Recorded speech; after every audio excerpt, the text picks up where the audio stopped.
Hello, you're watching movie snapshot scenes, and this is the summary of District 9, 2009. Don't forget to subscribe to the channel. It started out like any other day. Blue skies, normal traffic, and the sound of everyday life. The sky then changed. A huge, silent shadow emerged over the city of Johannesburg. It was an alien spaceship hovering over the skyline. It had come for no reason. There was no attack or communication from it. It just hung there, huge and dead. The world waited in fear for 3 months until people chose to do something.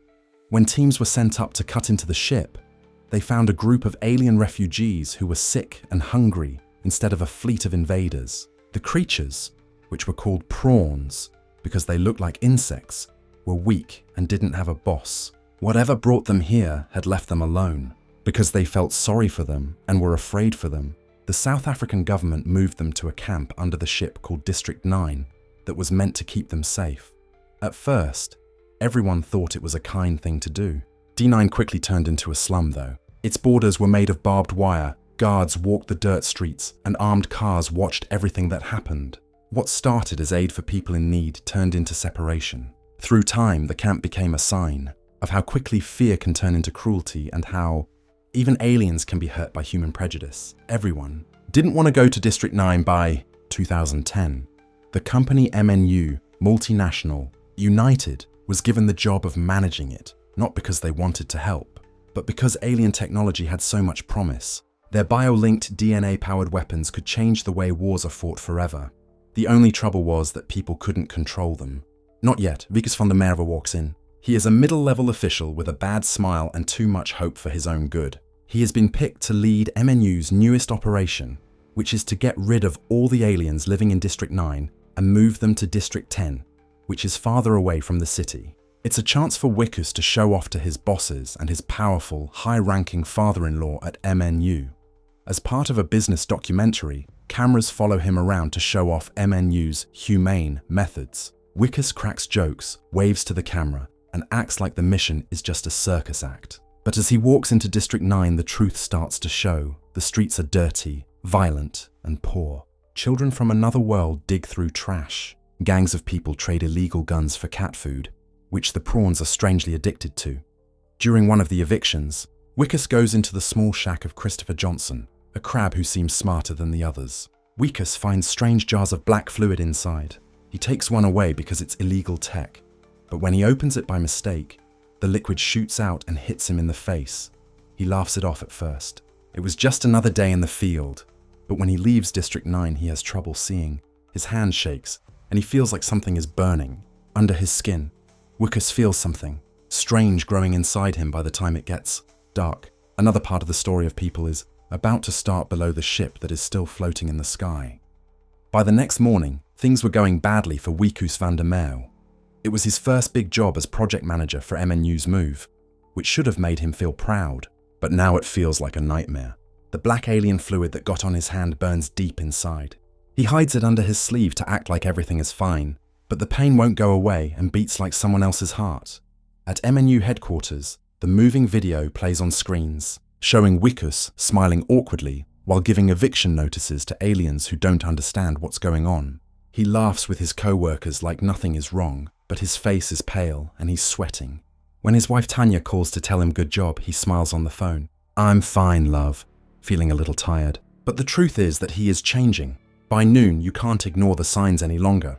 He gets darker toenails and his veins pulse with a strange black sheen. During a party, he throws up severely and falls down. The laughs turn into screams. MNU security quickly puts him in a van and drives him straight to their private medical facility. There are no hospitals or cops around. He is now property. A lot of doctors are swarming around him in a clean lab. People in the room gasped when they cut off his sleeve. His left hand has fully changed into the claw of a prawn. The scientists look at each other with shocked and then interested looks. It's the first time in human history that someone's genes work with alien technology. He may have found the answer that MNU has been looking for years in the infection that is killing him. Wikus is held back without a reason. Piet Smit, his father-in-law, watches through a glass wall. His face is cold and hard to read. One of the scientists says, "He's great." They take out alien weapons like pulse guns and energy cannons and put them in Wikus's shaking claw.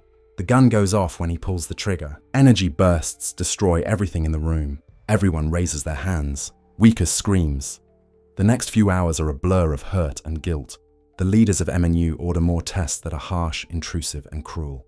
They talk about cutting him up and studying his innards. No one hears him when he begs for his wife. For them, Wikus is no longer a person. He's helpful. He starts to feel scared when he hears the order for full extraction. Because she feels bad for him, the nurse forgets to lock his shackles properly. Wikus takes advantage of the chance. He gets away, breaks the glass, and runs down the hallway while alarms go off. As shooting can be heard behind him, security guards chase him through empty hallways. He jumps out into the sunshine, bloody and barefoot, running for his life. By the time it gets dark, his picture is on every news station. MNU official infected by alien pathogen. Reporters say he has a bug that can kill you. People are being told to stay away. His wife can't reach him on the phone. His friends are gone. Wikus hides in the slum he helped run because it is the only place left that would accept someone like him. He is alone, being chased, and changing every hour. District 9. People who used to walk those streets now whisper his name in fear. In the group of alien refugees, Christopher Johnson might be the one who can save him, or stopping what he's turning into.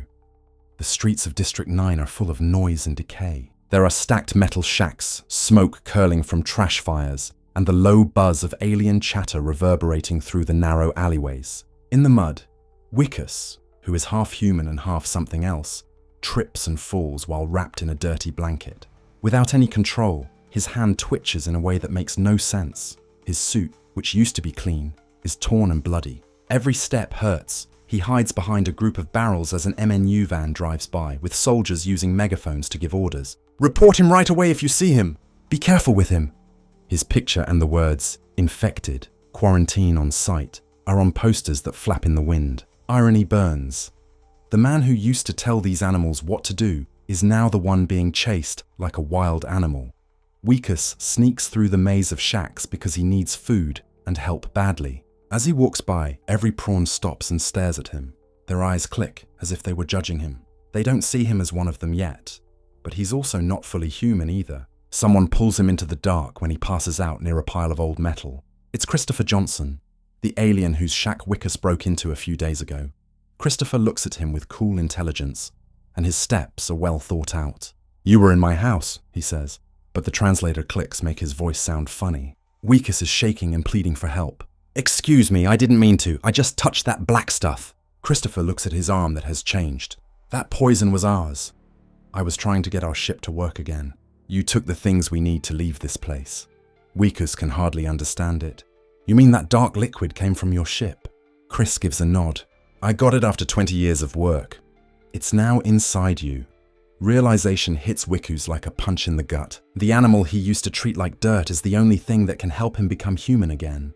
Christopher says he will help, but only if Wikus helps him get the fluid back. It is being kept in the MNU offices and is being closely watched. Wikus wants his body back, and Christopher wants his people to be free. This is the first time that their goals are the same. But it's not easy to trust. As they hide in the alien's shack, Wikus's fear and guilt are at odds with each other. Christopher's young son looks at them with interest, his eyes bright with pure wonder. The child plays with hologram toys that are made of tiny images of their mothership that spin in the air. For a moment, Wikus sees something strange, a family. These creatures still hold on to this family, despite everything humans have taken from them. As night falls, the camp outside is on fire from raids and gunshots. The alien father and the sick man make a deal inside the shack. They will break into MNU tomorrow, get the fluid, and look for a fix. But as Wikus lies on the cold floor and looks up at the rusty ceiling, he feels a stronger, more alien, and living pulse inside him. The illness isn't getting better, it's getting faster. He will lose both his dignity and his soul if they fail. It's very cloudy and grey when the next day comes. In the distance, MNU headquarters looks like a cold, clean fortress made of white steel and glass. Armed guards are all around it. The black fluid inside those walls could save Wikus's life and give Christopher another chance to get home. Breaking in, on the other hand, means running right into the machine that used Wikus as a test subject. Christopher makes the plan in his shack by drawing lines on a dirty map with his claw. "We come in from below," he says through the translation. "Old tunnels were used to get rid of trash. The guards made of people don't check them. Wikus nervously nods while holding a stolen gun. His arm, which looks more like an alien than a human, bends without him wanting to. The claws click like a machine beating. Chris can tell he's scared because of the look in his eyes. When it gets dark, they move. The two criminals climb through filthy drain pipes to get inside the building. The air is buzzing with electricity, and security drones fly through the halls without making a sound. Wikus's heart beats fast. Every sign and clean surface here makes him think of how he was tortured here. He walks down the halls like a ghost going back to his grave. They get to the lab. There are rows of containment units with classified biomaterial tanks, alien parts that have been cut up, and weapons that glow. The place smells like chemicals and nasty people. Wikus stops in front of his own empty table. He remembers his body being strapped down and the doctors clapping as he screamed. He grips his clawed hand tight and fights the anger that is building up inside him. Christopher finds the bottle with the black liquid inside a glass tube that is sealed. It is alive and hums softly. "This will allow the command module to work," he says. "We can take off with the mothership again. I can fix you." Hope shines for a short time. Wikus gives a weak smile and says, "Let's leave before they find us." It's too late now, though. Alarms go off. There are red lights that flash in the halls. Soldiers from the MNU shout as they rush into the room. There are bullet holes in the glass walls. Wikus dives behind a machine and fires back in a desperate but clumsy way. Christopher fights back with an old alien rifle. The energy bolts kill troops in a flash of blue light. In the chaos, they make it to the exit, but not without losing something. Christopher's chest is lightly hit by a bullet, and glowing blood comes out of the wound. Wikus pulls him into a transport bay and turns on an alien mech suit that is locked behind thick glass. Around him, it hums to life, putting his mixed DNA into control sync. He feels its scary, uncontrollable power flow through him for the first time. They break through the gates with guns firing and explosions lighting up the sky at night. The two of them escape into the wastelands outside of District 9, leaving the stolen fluid behind. But as dawn comes up, Christopher turns around and looks back at the city. He tells Wikus, "I can fix you, but I have to go home first." Wikus just stares at him in shock. "Are you going to leave me here?" Christopher rolls his eyes down. "I'll be back, promised." The words are heavy in the smoke. It's never felt so dangerous to trust and stay alive. They hide in the rusty ruins on the edge of District 9, with the stolen container shining dimly between them. As the sun shines through the haze, it turns the air into a rainbow of dust and heat. Wikus paces around in anger, his hand jerking and his voice shaking with need. "Chris, are you telling me I have to wait?" he yells. "You said you could help me." Christopher stays cool the whole time. He says, "I can, but first the fluid has to be used to power the ship. Then we'll be able to use the technology to turn your DNA around." He seems to feel sorry for Wikus when he looks at him. "I'll come back for you. I promise you this." Wikus lets out a mean laugh. "Your word? You're going to fly off, leaving me here, half man, half freak." He opens up in anger like a wound that has been closed. "You have no idea what it's like to be chased by your own people, that everyone you love turns against you." Christopher's voice gets rough. "Yes, take a look around." The words hit close to home. All around them, District 9 looks like a graveyard of wrongdoing. Shacks are on fire, alien kids are hiding, and MNU guards are dragging dead prawns through the dirt. Wikus understands for the first time that his pain is the same as theirs. He's not the only one whose rights and dignity have been taken away. He is still blinded by fear. The command module is a small alien pod hidden under the junkyard. When Christopher steps into it, Wikus snaps. He attacks, knocks Christopher out, and takes the canister. He screams, "I can't wait! Now I'm going to fix myself!" Wikus jumps into the pod and pushes buttons like crazy, but the interface doesn't let him in. Signs of aliens flash red. His breath is rough as he slams his clawed hand against the buttons. Things don't happen when the machine starts to hum. Christopher's DNA is needed as a key by the machine. Wikus finds out too late that he can't do it by himself. The pod shuts off, leaving him alone and feeling like everything has failed. Outside, chaos breaks out. A highly armed MNU strike team led by the cruel Colonel Kubus Venter comes down on them. Tanks move through the mud and planes circle above. The thieves have been caught and are ready to delete everything. Wikus gets scared and pulls Christopher's lifeless body out of the pod. He begs, "Come on, we have to move." But Christopher is barely awake. As it rains, energy blasts and explodes, lighting up the ruins. Wikus fires wildly, and the bioelectric waves in his alien arm light up. The bacteria get stronger as it feeds on adrenaline. They jump into a passageway between the shacks. Christopher breaths out, "Go!" "Keep yourself safe." Wikus just shakes his head, though. "Not without you." In the middle of all the destruction, for a moment, two outcasts facing the same enemy form a weak bond. Wikus puts his gun down and turns to face the troops coming at him. He says, "You'll have to go through me if you want him." The first bombs went off. The ground starts to burn. As smoke fills District 9, the guy who used to be known as Wikus van der Merwe finally gets what it means to be one of them. The ruins of District 9 shake beneath the thunder of explosions. Smoke rises in thick black clouds as MNU's assault vehicles advance through the maze of shacks, firing indiscriminately. Civilians scatter in every direction, prawns fleeing, with their children, terrified cries echoing through the chaos. Amid the destruction, Wikus drags Christopher into cover, the glowing canister clutched tightly to his chest. His human voice is breaking, replaced by a metallic rasp. The infection has nearly consumed him. Above them, a gunship circles, searchlights sweeping across the debris. Kubus Venter's voice barks orders through the comms. "Bring me the alien and the traitor alive. The rest are expendable." His soldiers move like predators, their armor gleaming through the dust. MNU wants the technology, the hybrid, and the chance to bury their mistakes once and for all.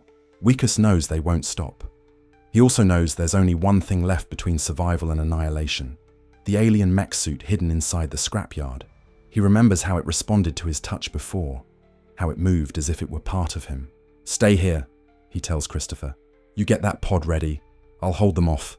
Christopher grabs his arm. "You'll die." Wikus looks down at his clawed hand, flexing it slowly.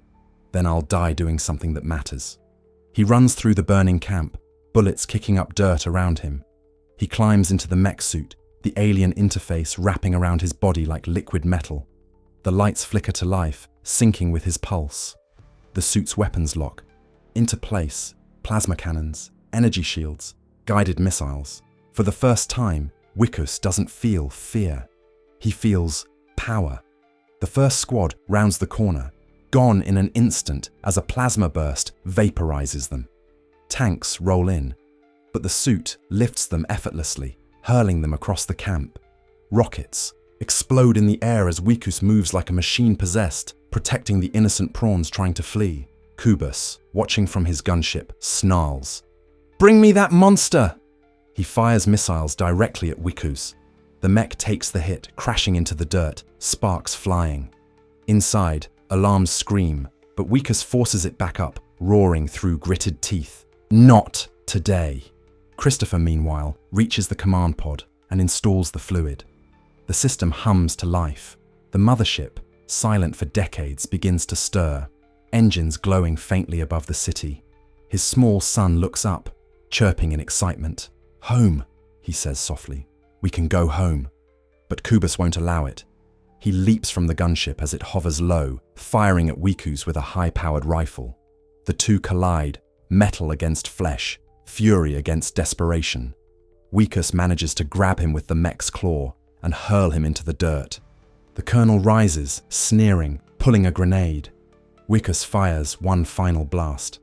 The explosion swallows them both in a storm of fire and dust. When the smoke clears, only silence remains, and the faint, rising hum of the alien ship beginning to ascend. Now, the only sounds on the battlefield are ashes and the faint hum of engines far away. The mothership is once again hovering over Johannesburg. Its huge frame shines in the dark sky. People leave District 9 in ruins as they leave.